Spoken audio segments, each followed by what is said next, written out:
What's up, guys? Today I want to go ahead and talk about the Galaxy S23 Ultra. 1 month later, give you guys my opinions. I've been using, older flagships and comparing it on the channel to, these older flagships, just so I can get a good feel for, I know people who have these phones like Note 10 Plus, S21 Ultra, Note 20 Ultra, S10 even. Should you trade the phone in, spend that money to upgrade? If you guys want to see those comparisons, I have a ton of them on my channel. Just go ahead and check them out. I tried to cover almost all the older flagship phones I had. And the upgrade here is pretty good. So with the S22 Ultra, it didn't check enough boxes for me to go tell people, yeah, you need to upgrade your S21 or your Note 20 Ultra. And this phone is still pretty, depending on which phone you're coming from, like a S21 Ultra, you don't need to upgrade. A Note 20 Ultra, you don't really need to upgrade. But again, it depends on the actual person and what they're looking for in their phone. Like what is really important to you. So throughout this time, this month of using the phone, you really notice the battery improvement with this phone. So I've been running even live wallpaper on this phone, and if you guys checked out my PUBG drain test, this phone got 6 hours and 47 minutes of screen on time. So it's very impressive of just straight up just playing PUBG. Not only that, but it didn't get super high either. So that was also another plus too. Battery life has been phenomenal. This is actually a massive leap for Samsung. This is the best battery life we've seen in any Samsung phone. It's pretty impressive. So if you're somebody who just didn't like Android phones or whatever, or Samsung phones because you thought you weren't getting good battery life in comparison to something like an iPhone or something like that, or even another great battery Android phone is like an Asus ROG phone, the gaming phone, that has phenomenal battery life.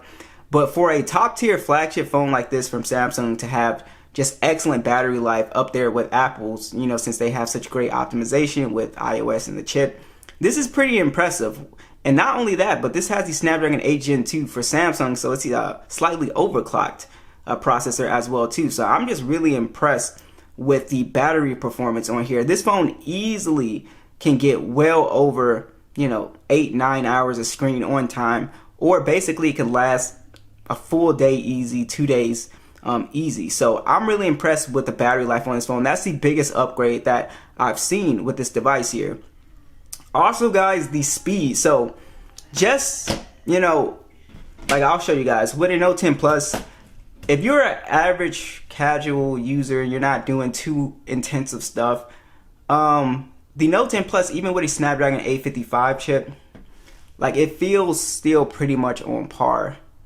It still feels fast. That's why I said the average person, yeah, you might wait like a second or two, but honestly, I just wasn't seeing a massive speed improvement. So if you were looking for this crazy speed improvement, and it really, the gap closes really with S21 Ultra, Note 20 Ultra with more powerful chipsets. So I don't think the speed improvement is that much better. I think if you're a casual gamer, somebody that plays PUBG, a few matches there, from these old flagships, they all play HDR Extreme. They all play really well. So like I said, you're not going to notice too much of a difference with speed. And I just think the battery life is the biggest highlight with this phone. The next thing I want to talk about is the camera improvements here. So Samsung has made some pretty good camera improvements here. We get the 200 megapixel camera on here now, which is pretty impressive. It takes some very high quality shots. Basically, it's really for people who like to zoom into shots. Maybe if you were taking a picture and you were going to blow it up, right? That would be really useful. That's a great, case scenario. But also, guys, the 8K video on here is actually pretty usable in my opinion. It's not as cropped, and I think it looks really good, guys. So the 8K video last year, it was cropped, and it was 8K 24, as you guys can see, really, really nice video on this phone. Just super high resolution video, guys. And I really, really like the stills that this phone is putting out as well too. It just takes some phenomenal photos. Like I said, again, if you're coming from a S21 Ultra, Note 20 Ultra, check out those camera comparisons. You can sort of make up the decision whether you thought this was a good upgrade as far as like just taking regular stills, because I know a lot of people, they're not doing the 100 times zoom and stuff like that. I know a lot of people aren't really doing that, but this does take excellent zoom shots at 10 times, 30 times. It is very impressive. Some of the best zoom photos you can get on any smartphone right now. Great low light shots. It's just a great camera when it comes to just taking pictures in general, guys. And like I said, if you're somebody, you're at a sporting event or anything like that, being able to zoom in is pretty cool, guys. Not only that, but the night photography on here, like the astrophotography, is pretty cool thing with the Samsung RAW application as well too. Yeah, I just absolutely love the image quality on here. I think it's great. Like I said, if you coming from an older flagship, look at those comparisons, and you can sort of make up like, okay, I can see the difference here. All right, so when I first got the phone, I was a little bit like, I just didn't like this boxy design. So I was a little bit hard on the design, and I think it still stands. It just like, it's super boxy now, and it's even more uncomfortable, I think, in the hand. Like holding a Note 10 Plus, it just like, as you guys can see, like the Note 10 Plus, it has a little bit of curve, so it's not as boxy. This is just super uncomfortable, kinda. I put a case on it, so it really doesn't matter, because that, you know, basically goes away. But and what's funny about the design, it is easier to hold, since it is like more squared off.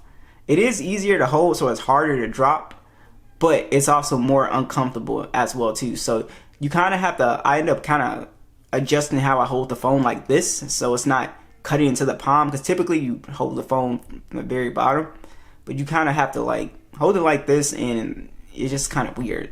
You have to, naturally you want to go like this, but lately I've been having to hold it like that.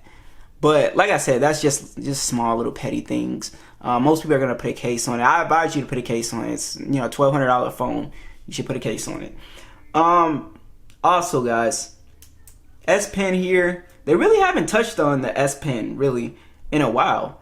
No real significant features. It still feels basically the same as all the other Note phones. Honestly, if you're a digital artist, you absolutely love it. I use it for notes, like, you know, if you're going to grocery store, you jot down notes. It's really helpful for that. Other than that, the design is really nice. I think it looks great. Not too much different from the S22 Ultra. And I think the design has pros and cons, like I said. Also, I think I really like what they did with the screen on here. If you guys can see, the screen is not as aggressively curved this year. So it's not flat, but it's nowhere near as aggressively curved. So it's easier to apply like a, what do you call it, screen protector, which I've never used, but it's easier for those people who really like to do that. But I do like the screen not being as curved. Either way, curved screen or aggressive curve doesn't really matter to me, but a lot of people like this move. I think it looks really nice either way. So that's something that, you know, I think you can appreciate. All right, so overall, it's a pretty good upgrade. I would say the biggest things here are the zoom, right? Taking zoom shots is always pretty cool. Pictures of the moon, all that cool stuff. Also, battery life is a massive improvement here. The CPU and the overall just performance, like I said, it's not really that much big of a difference. If you're not like somebody that's a hardcore gamer or somebody that's doing productivity apps, editing on your phone, stuff like that, then you won't notice too much of a difference with speed. But like I said, the cooling on here is just definitely less hot. But overall, it's an excellent phone. Beautiful 1440p display on here. Beautiful design on here. It looks great. Awesome cameras as well. And I think Samsung just hit it out the park with the battery thing. So that was one of my big complaints. Also, they fixed the speakers as well, guys. The speakers are super loud, have a ton of bass. Go ahead and play something for you. That's one of my favorite improvements.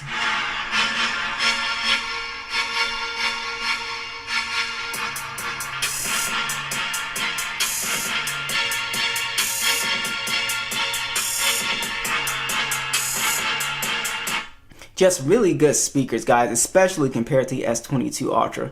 But yeah, guys, that's pretty much it. Be sure to let me know what you guys think. Do you guys think this is worth the upgrade? Would you guys upgrade from an older flagship to the S23 Ultra? Do you think it checks enough boxes? Let me know in the comments down below, and I'll catch you guys in the next one.